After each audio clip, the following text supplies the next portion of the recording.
হারাম খোরের নামাজে মন বসবে না, হারাম খোরের নামাজ ভালো লাগবে না, হারাম খোরের তাসবিহ ভালো লাগবে না, হারাম খোরের কোরআন তেলাওয়াত ভালো লাগবে না, হারাম খোরের মিলাদ মাহফিলে বসতে ভালো লাগবে না, উসপিস উসপিস করবে বাবা।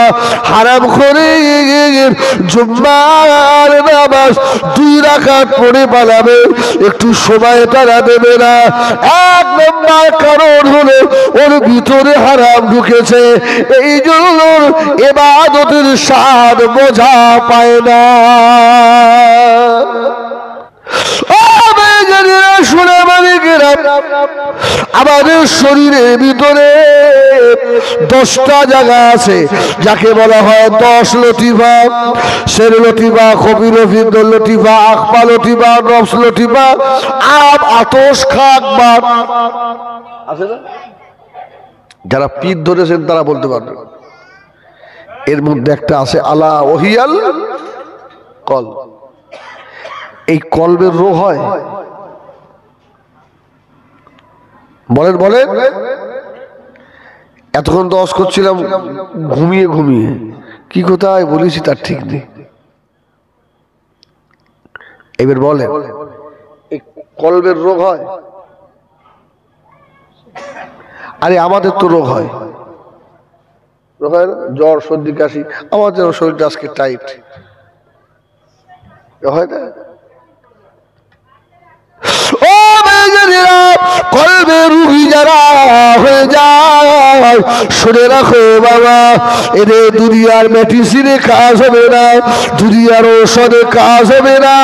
কলবে রুগী যারা, ওর ঔষধ হলো কলবে লা ইলাহা ইল্লাল্লাহ মুহাম্মাদুর রাসূলুল্লাহ।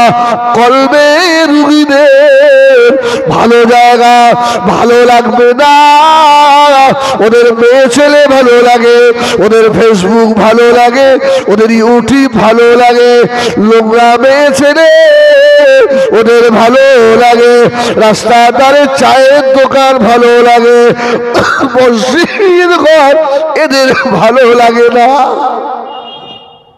এই জন্য রাসূল বলেছেন মসজিদটা পানির মতো আর মুসল্লিরা মাছের মতো। মাছ যদি পানি পায় খুশি না বেগা? বলে না? এই মাছের শক্তি তো পানির ভিতরে, যত শক্তি দেখাবে মাছ ওই পানির মধ্যে গিয়ে। এরা হলো মুসল্লি। আর যারা মুসল্লি নয়, রাসূল বললেন মসজিদটা ওদের জন্য খাঁচার মতো আর মুসল্লিরা পাখির মতো। বুঝতে পারছেন তো? আচ্ছা, পাখিকে যদি ধরে খাঁচায় বন্দি করে দেন, ও শুধু মাথা গলায় না গলায় না, কোন সময় পালাবে, কখন পালাবে, এই চেষ্টায় থাকে। আমার সোনামানি খেরা জওয়ানেরা যুবকেরা, এই জন্য আল্লাহর ওলিদের দরবারে যাওয়া লাগে, আল্লাহর ওলিদের সোহবতে বসা লাগে। ওরা হলো আপনার কলবের ডাক্তার, আপনার ভিতরে ডাক্তার বাবা। ইবাদতে মজা হবে, শুয়ে শুয়ে আল্লাহর নবীর দিদার হবে।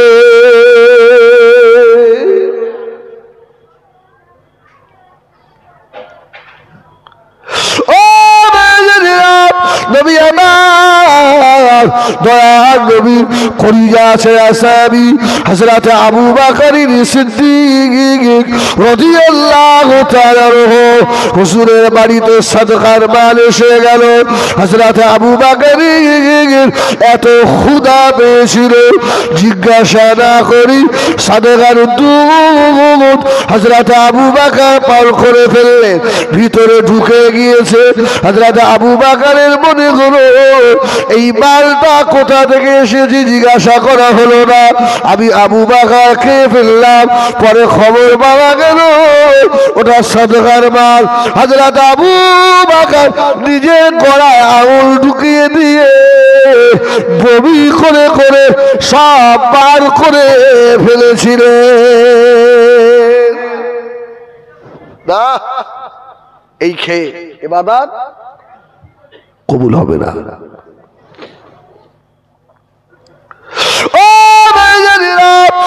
দুনিয়া থেকে একদল মানুষ মরে যাবে, মারা যাবে, দুনিয়া থেকে চলে যাবে, এদের গোসল হবে, কাফন হবে, এদের জানাজা নামাজও হবে, ওদের লাশটাকে নিয়ে গিয়ে কবরের ভিতরে রাখা হবে। বিসমিল্লাহ ওয়া আলা মিল্লাতি রাসূলিল্লাহ, লাশটাকে রেখে দিয়ে কবরের গিটগুলো খুলে দেবে, মুখটাকে ধরে নিয়ে আল্লাহ পাকের কাবা দিকে করে দেবে। এবারে বাঁশের আতালি দিয়ে তিলমুটা করে মাটি দেবে। মিনহা খালাকনাকুম ওয়া ফীহা নুঈদুকুম ওয়া মিনহা নুখরিজুকুম তারাতাল উখরা। জীবনের আখিরি দোয়া।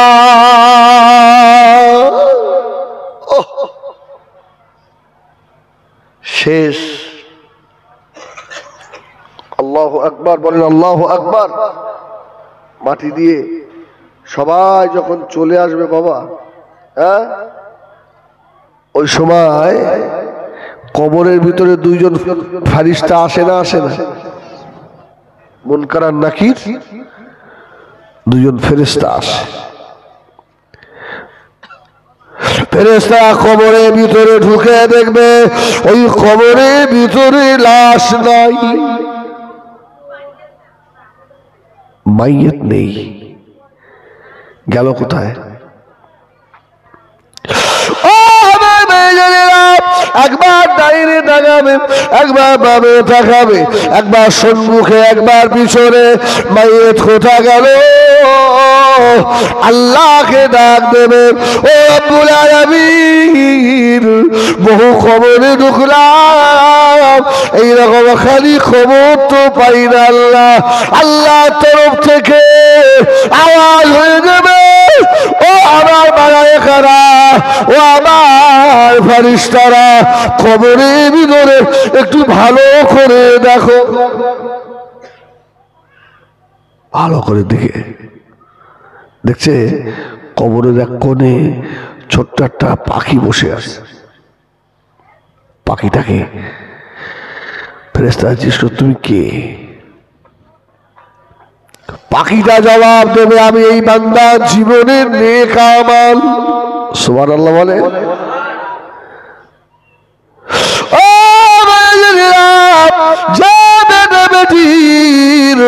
ভবিষ্যৎ করতে গিয়ে সুদ নিয়েছেন, লোন নিয়েছেন, বন্ধন নিয়েছেন, হারাম খেয়েছেন, ওই বেটা তোমার কবরে ধারে যাবে না।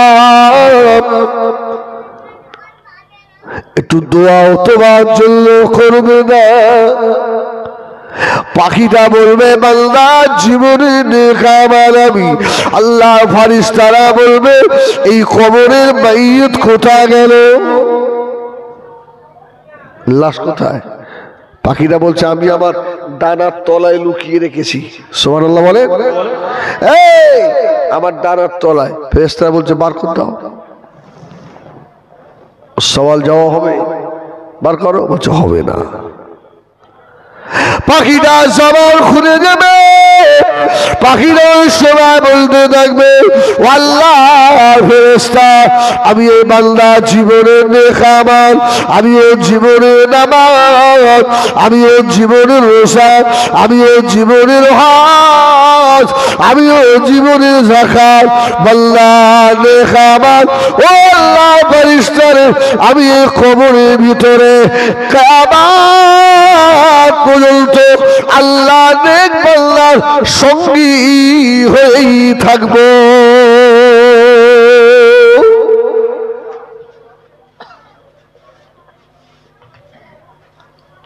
এবার আপনি বলেন, পাঁচটা ছেলে ভবিষ্যৎ করে দিয়েছেন। ভবিষ্যৎ আমার দিকে, আমাদের ভবিষ্যৎ দুনিয়া না আখিরাত? আখিরাত না? ছেলেকে দুতলা তিনতলা বাড়ি, বিরাট ব্যবসা ভাব ঠিক করে দিয়ে বাপ মনে করছে আমি ভবিষ্যৎ করে দিয়েছি। বাপ, তোর মতো হতভাগা কেউ আছে যে ছেলের জন্য এত কিছু করলে ওই ছেলেটা তোমার কবরে তোমার বুকে জীবনের শেষ দুমুঠো মাটি দেবে, এই দোয়াটাও তোমার ছেলে শিখিনি। ঠিক বললাম না ভুল বললাম? সেই মসজিদের ভাড়া করা ইমাম তার মুখের দিকে তাকিয়ে বসে রয়েছে। কখন ইমাম সাহেব দোয়া বলবে তাইও দোয়া বলবে। তোমার জানাজা জীবনের শেষ নামাজটা পড়বে, তোমার ওই বেটাকে তুমি জানাজা নামাজের নিয়তটাও তুমি শিখিয়ে যেতে পারোনি। তোমার মতো হতভাগা বাপ আর কেউ দুনিয়ায় আছে?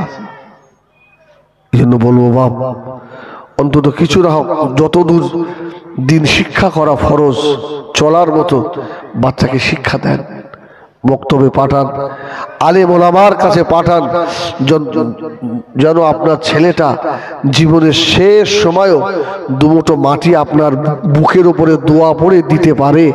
আপনার দাফনের পরে যেন আপনার কবরের মাথার ধারে দাঁড়িয়ে দুটো হাত তুলে এতটুকু যেন বলতে পারে, রব্বির হামহুমা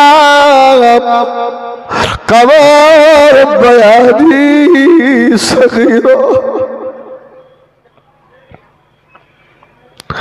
রব্বির হামহুমা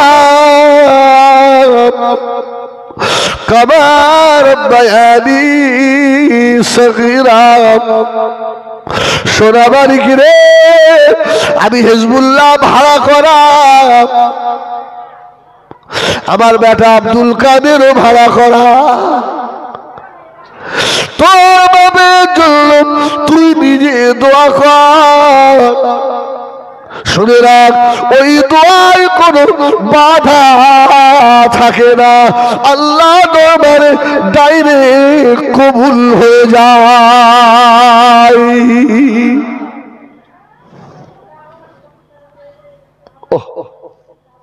বাপের মৃত্যুর সময় একটু কলমার তালকিন দেবে, সূরা ইয়াসিনটা পাশে বসে বসে শোনাবে। বাপ, তুই এত হতভাগা, তোর নসিবে হলো না। বাপের জীবনের শেষ গোসল, জীবনে বেটাকে ধরে ধরে ছোটবেলা কত গোসল দিয়েছ, এমন বেটা তৈরি করে গেলে তোমার জীবনের শেষ গোসলটা বেটা দিতে জানে না। তোমার লজ্জার স্থানে হাত দিয়ে কুরুকটা নেবে, এটাও বেটা পারে না। তোমার মতো হতভাগা বাবার দুনিয়ায় কে আছে বাবা?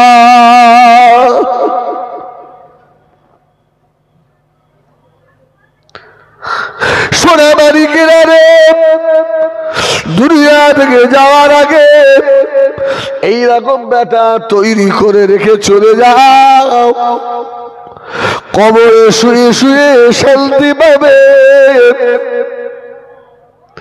আল্লামা জালালউদ্দিন সুয়ুতি, আব্দুল কাদের, একটু বলি বাপ 2 মিনিট, একটু শেষ করে দেবো। হুজুর আবার লিখছেন, বাবা ছেলে যদি জানাজা পড়াতে পারে, ছেলে যদি বাপের জানাজার ইমাম হয়, আল্লামা সুয়ুতি বলেন ছেলেটা ডান দিকে সালাম ঘোরাবে, বাম দিকে ঘোরানোর আগে ওরা বাবার জীবনের যত গুনাহ সব আল্লাহ দুনিয়ায় মাফ করে দেবে।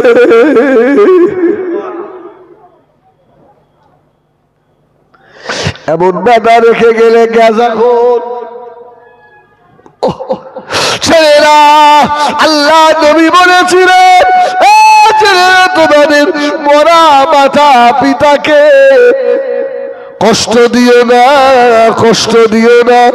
সাহাবীরা বললেন, ইয়া রাসূলুল্লাহ, মরা বাবাকে কিভাবে কষ্ট দেয়? আল্লাহ নবী বলেছেন, তোমরা গুনাহ করো না। তুমি যে গুনাহ করো এর অর্ধেক গুনার ভাগ তোমার আব্বা মায়ের আমলনামায় যাবে। বেশি বেশি নেক কাজ করো, এই নেকির কাজ করলে এর অর্ধেক নেকি তোমার আব্বা মা কবরে শুয়ে শুয়ে পাবে। সুবহানাল্লাহ। দুনিয়ায় তো দুটো ওষুধ খাওয়ার পয়সাও দেওনি, সারা জীবন বাপের গলা ধাক্কা দিয়েছো, বাপটা মারা গেছে, ওই মা বাপকে কবরে আর অন্তত গুনাহ করে করে ছেলেরা কষ্ট দিও না। ভালো কাজ করো, বাপ মায়ের কবর থেকে রুহানি দোয়া পাবে।